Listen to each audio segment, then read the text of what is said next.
Si tuviéramos que escoger palabras para describir el carácter de Satanás, diríamos palabras como corrupto, malvado, siniestro, peligroso, inmoral, orgulloso. Pero una palabra que va a destacarse en nuestra nueva serie de estudios en Apocalipsis es la palabra implacable. Si fuéramos a escoger un símbolo o figura que describa a Satanás, quizás diríamos una serpiente astuta, un engañoso ángel de luz, un león rugiente buscando víctimas para devorar. Pero existe un símbolo menos conocido en la Biblia, el cual vamos a estar estudiando el día de hoy. Juan describe para nosotros en este capítulo a un implacable dragón rojo. Y si existe un deseo en este dragón que pareciera motivar cualquier otra de sus pasiones, lo podríamos resumir en una sola palabra: odio, especialmente contra el pueblo judío. Sin embargo, este odio no es simplemente porque son judíos, sino porque ellos son la nación escogida por Dios. Satanás odia el pacto establecido por Dios con Israel. Él odia el reino venidero y el rey venidero, el Dios hecho hombre que un día se sentará sobre el trono de David. Si la Iglesia simplemente ha absorbido las promesas de Israel, y si los pactos y las promesas de una tierra, una nación y un trono para Israel ya no importan, y si la Iglesia le quitó el futuro a la nación de Israel en la tierra prometida, entonces, ¿por qué hay tanta persecución y odio hacia el judío? Para mí, eso solamente puede explicarse por la influencia de este implacable dragón rojo que sigue queriendo destruir al pueblo judío.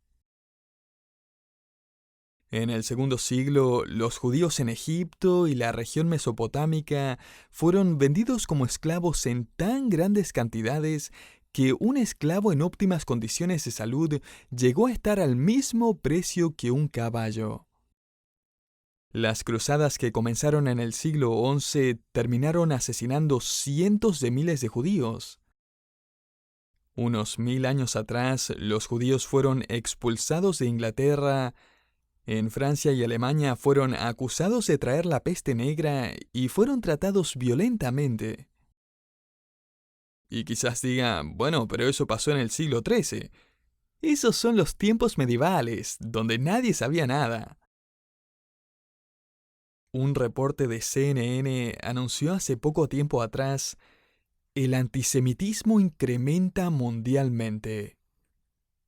Este reporte documentaba el gran número de incidentes antijudíos que han ocurrido en países como Argentina, Australia, Canadá, Sudáfrica, Rusia, Francia, Alemania, Inglaterra y, por supuesto, en el Medio Oriente. Según el reporte, estos incidentes solo han estado incrementando en número y violencia. Una de las pruebas más grandes de que Israel sigue siendo el pueblo de Dios es que el diablo no la deja en paz. Satanás desearía que Dios no pudiera cumplir su promesa de una tierra y un reino y un rey eterno. De esa forma, él habría logrado frustrar los planes de Dios y convertirlo en un mentiroso, ya que prometió algo que no sería capaz de cumplir. Satanás entiende perfectamente bien las ramificaciones de este libro de Apocalipsis que estamos estudiando. Si los 144,000 judíos evangelistas van a ir por toda la tierra evangelizando, y millones de cada tribu, lengua y nación van a creer en Cristo, entonces Él va a querer eliminar a los judíos para que nada de esto ocurra en el futuro. Si Israel ha recibido la promesa de que un día volverá a poseer Jerusalén, entonces el diablo va a hacer todo lo posible para mantener Jerusalén fuera de las manos de los judíos. Satanás va a tratar de frustrar el plan de Dios y va a querer exterminar a los judíos hasta que sea arrojado al infierno para siempre. Esto es lo que está pasando detrás de escenas.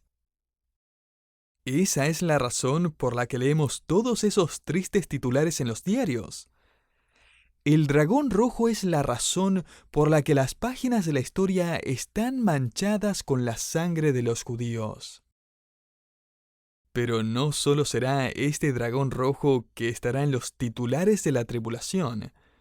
Prontamente estudiaremos acerca del anticristo y su falso profeta. Los capítulos 12 y 13 de Apocalipsis se enfocan primordialmente en presentarnos a los actores principales en estos últimos días de la tribulación, o como personalmente me gusta llamarlos, a los muchos rostros del mal. Estamos a punto de presenciar la entrada de un cruel perseguidor de los judíos. Pero antes de presentárnoslo, el apóstol Juan va a presentarnos a otro personaje bastante interesante. Comencemos a leer Apocalipsis capítulo 12, versículos 1 y 2. Apareció en el cielo una gran señal, una mujer vestida del sol, con la luna debajo de sus pies y sobre su cabeza una corona de 12 estrellas. Y estando encinta, clamaba con dolores de parto en la angustia de su alumbramiento. Lo maravilloso de poder interpretar las profecías literalmente es que podemos interpretar literalmente cada metáfora y cada figura retórica cuando el texto nos informa que esta es su intención. Se nos dice claramente en el versículo 1 que esta es una señal. De hecho, el idioma griego dice que esta mujer es una gran señal, lo que inmediatamente nos dice que esta no es una mujer de verdad, sino que representa simbólicamente a otra persona o entidad. En esta visión, Juan ve a una mujer en el proceso de parto. Ella está vestida del sol, tiene la luna debajo de sus pies y una corona de 2 estrellas. A todo esto, esta no es la primera mujer simbólica que aparece en Apocalipsis. Recordará que en el capítulo 2 estudiamos acerca de una mujer literal llamada simbólicamente Jezabel, porque tal como la famosa reina Jezabel en el pasado, ella estaba guiando al pueblo de Dios al error y al pecado. Más adelante, en el capítulo 17, vamos a encontrar a una ramera o prostituta que simboliza la falsa religión del anticristo.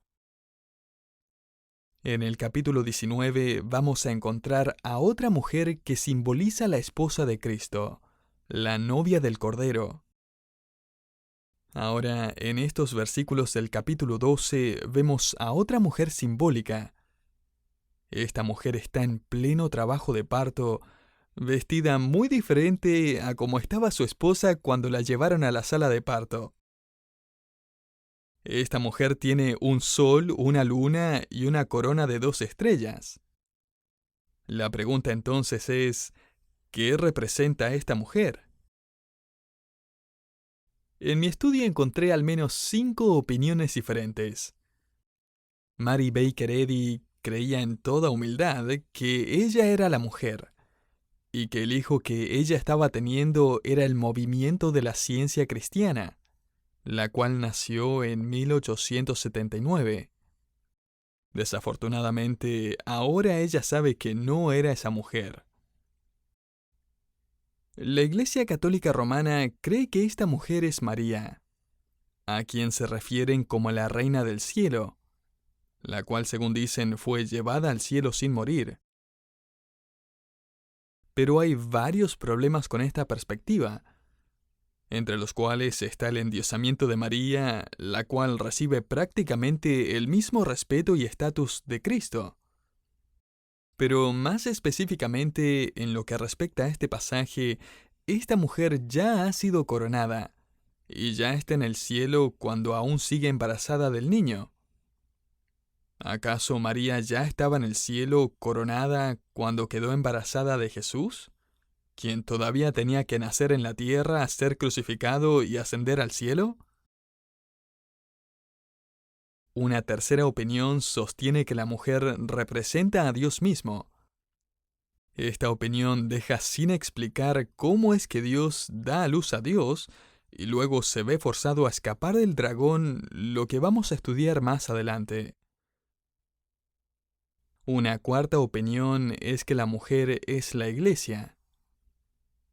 Ciertamente la iglesia ha sido representada como una mujer anteriormente, la novia de Cristo, pero tenga en mente eso mismo. Ella es la novia de Cristo, no la mujer que da a luz a Cristo. La iglesia no concibió a Jesucristo, Jesucristo concibió a la iglesia. La perspectiva que mejor encaja entonces con el contexto de este capítulo y con el resto de la escritura es que esta mujer representa a Israel. Y la razón, obviamente, es porque Cristo nació de la simiente de Israel. Jesucristo fue un judío. Además, los profetas Isaías y Jeremías ya habían usado la metáfora de Israel como una mujer en labores de parto. Ahora, note nuevamente en el versículo 1 que la apariencia simbólica de la mujer está muy relacionada con Israel. Solamente en un pasaje más encontramos estos mismos símbolos juntos: el sol, la luna y las 12 estrellas. Este se convierte en un maravilloso comentario para la visión de Juan. Ese otro pasaje se encuentra en Génesis 37, cuando José describe sus sueños. En ese sueño, el sol, la luna y las 12 estrellas representan en conjunto a la nación de Israel. Hagamos entonces un paralelo entre los símbolos que encontramos en el primer libro de la Biblia y en el último libro de la Biblia.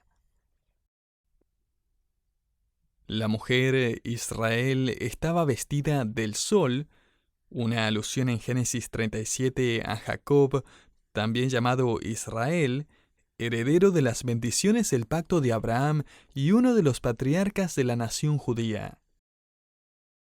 La luna es una referencia a Raquel, la esposa de Jacob y madre de José, y las 12 estrellas representan las 12 tribus de Israel, a través de las cuales llegó el Mesías.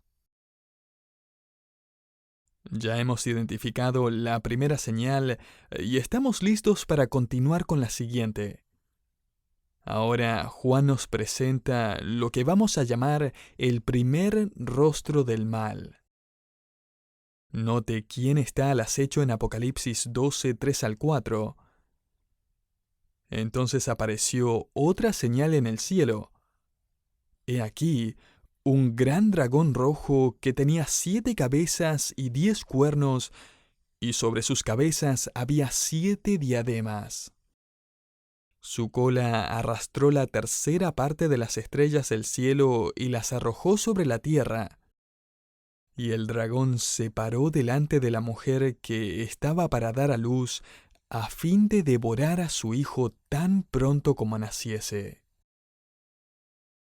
Ahora debe estar pensando que aquí es cuando todo empieza a sonar como una película de ciencia ficción, ¿o no? Es por eso que preferimos leer Filipenses o Salmos en vez de Apocalipsis. Bueno, antes de que piense que esto es pura ciencia ficción, o aún peor, lo que el mundo ha sacado de todo esto, que el diablo tiene un traje rojo, una cola puntiaguda y un par de cuernos, recuerde que esta es otra señal. Esta es una escena simbólica que representa un drama invisible. Esta señal no busca darnos una descripción del sentido de la moda de Satanás. La idea no es decirnos cómo es que Satanás luce, sino cómo es que Satanás actúa. Vayamos poco a poco y veamos cómo es que Juan describe a este dragón. Primero, Juan lo describe como un destructor. Juan ve un dragón color rojo o escarlata, una bestia que mata y mutila a sus víctimas. Ahora, ¿cómo es que sabemos que este dragón representa a Satanás? En el versículo 9 de este mismo capítulo, Juan nos dice: fue lanzado fuera el gran dragón, la serpiente antigua que se llama Diablo y Satanás, el cual engaña al mundo entero. Fue arrojado a la tierra y sus ángeles fueron arrojados con él. En el versículo 3 se nos dice que este dragón es de color escarlata o rojo. Esta palabra aparece solo 2 veces en la Biblia. Aquí y en el capítulo 6, versículo 4, cuando Juan dice que ve a un jinete montado sobre un caballo rojo, el cual trae guerra y violencia al planeta. Así que Satanás es representado en estos versículos como una bestia destructiva que mata a todo el que se pone en su camino. Segundo, Satanás es representado como un dictador. Note el versículo 3 nuevamente. He aquí un dragón rojo que tenía 7 cabezas y 10 cuernos, y sobre sus cabezas había 7 diademas. Las 7 cabezas de Satanás son 7 imperios mundiales en la historia de la humanidad, comenzando con Egipto, Asiria, luego Babilonia, conquistada por los medo-persas, luego está Grecia y luego Roma. El séptimo y último reino será el reino dominado por el Anticristo. Según Juan, este reino será constituido por 10 cuernos. Daniel capítulo 7 aclara esta simbología al dejarnos saber que estos 10 cuernos son 10 reyes, que crean una confederación bajo la influencia del dragón y el anticristo. Daniel 7:24. Así que Satanás está representado como una bestia destructora y, en segundo lugar, como el dictador de una confederación de 10 naciones. Vamos a estudiar esta confederación con más detenimiento más adelante, pero por ahora lo importante es saber que va a ser liderada por el Anticristo, quien es el títere del mismo Satanás. Tercero, Satanás es representado como un engañador. Note nuevamente la primera parte del versículo 4. Y su cola arrastraba la tercera parte de las estrellas del cielo y las arrojó sobre la tierra. Cuando Satanás cayó del cielo, como leemos en Isaías y Ezequiel, muchos ángeles cayeron con él después de haber conspirado para destronar a Dios del cielo y colocar a Satanás en su lugar. Juan nos informa en este versículo que Satanás fue capaz de engañar a 1/3 de los ángeles para que lo siguieran, creyendo que tendría éxito. Desde entonces ellos han sido confirmados en su estado pecaminoso y esperan su sentencia en el infierno.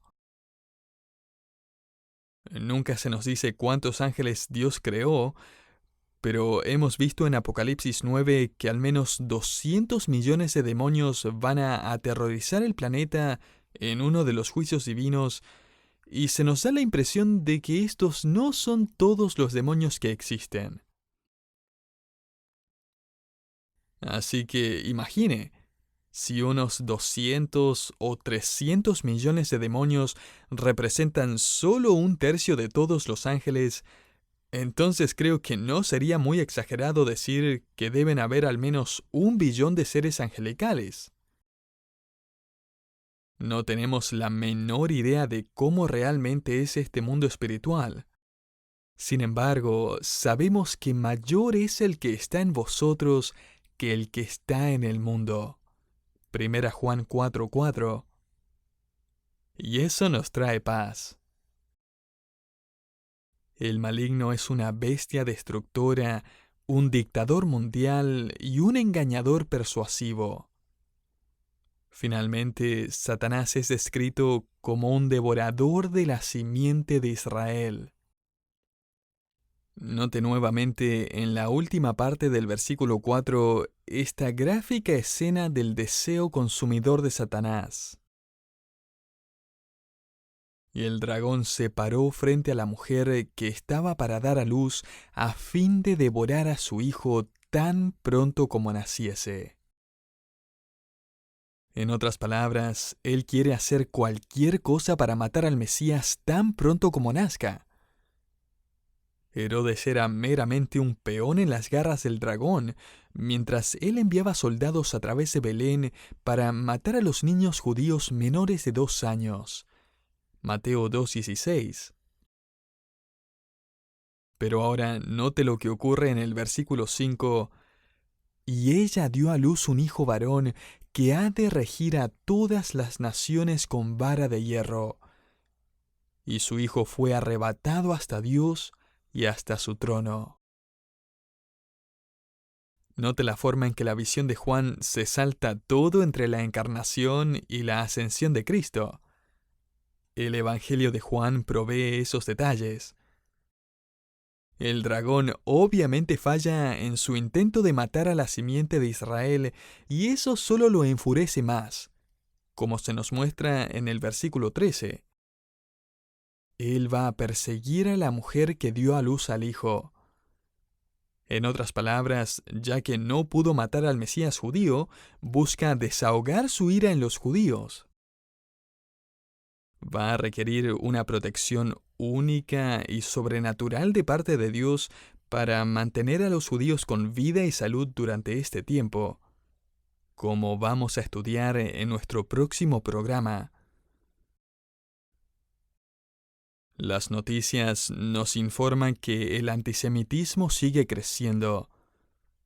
El presidente de Irán es bastante abierto acerca de su deseo de exterminar a Israel y empujarla al mar. Los países están demostrando un creciente sentimiento antijudío. Actualmente, el mundo islámico personifica esta ira satánica. Los musulmanes radicales tienen tal pasión por destruir al pueblo judío que aún sacrifican a sus propios hijos e hijas en sus atentados suicidas. Un comentarista citó un interesante artículo publicado en el diario. En este artículo, una mujer musulmana fue entrevistada después de enterarse de la muerte de su hijo. Él había asesinado a 10 judíos en un atentado suicida. Ella dijo: «Porque amo a mi hijo, lo animé desde pequeño a morir la muerte de un mártir por la causa de Alá. El yihad es una obligación religiosa. Sacrifiqué a mi hijo como parte de mi obligación.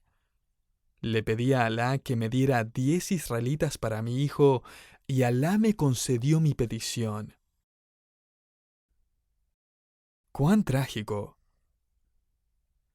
Querido oyente, vivimos en un mundo que necesita desesperadamente el Evangelio de Jesucristo, en el cual Dios envió a su Hijo para morir por nosotros. Los musulmanes extremistas están sacrificando sus vidas para que otros mueran. Los cristianos debemos sacrificar nuestras vidas para que otros vivan. Los musulmanes no son nuestros enemigos a todo esto. Ellos son nuestro campo misionero. De hecho, los judíos también son un campo misionero. Todo judío necesita creer en Cristo Jesús como su Mesías si espera heredar el reino de Dios. Nicodemo fue a ver a Jesús una noche, como recordará, creyendo que él tenía la entrada asegurada al reino simplemente porque era un hijo de Abraham, simplemente porque había nacido en una familia judía. Y sin embargo, Jesucristo le dijo: «El que no naciere de nuevo no podrá ver el reino de Dios». Juan 3:3. «¿Cómo puedo nacer de nuevo?», preguntó Nicodemo. Y Jesús le dijo: «Porque de tal manera amó Dios al mundo, que ha dado a su Hijo unigénito, para que todo aquel que en él cree no se pierda, mas tenga vida eterna. Juan 3:16. Ahora se nos dice en Apocalipsis 12:6 que la mujer huyó al desierto donde tiene lugar preparado por Dios para que allí la sustenten por 1260 días. Vamos a estudiar acerca de esto en nuestro próximo programa. Y si podemos sacar una analogía de la nación escogida de Dios, Israel, para la novia escogida de Cristo, la iglesia, sería esta. Tal como Dios va a cumplir cada promesa que le hizo a Israel, Él va a cumplir cada promesa que le ha hecho a usted y a mí. Jesucristo prometió, no te desampararé ni te dejaré. Hebreos 13:5. Mi gracia es suficiente para ti. 2 Corintios 12:9. Y la promesa más grande que hemos recibido es la que dice, vendré otra vez y os tomaré a mí mismo para que donde yo estoy, vosotros también estéis. Juan 14:3. Querido oyente, estas son sus promesas para usted y yo. Cuente con ellas, apóyese en ellas, dependa en ellas, aférrese a ellas y descanse en ellas.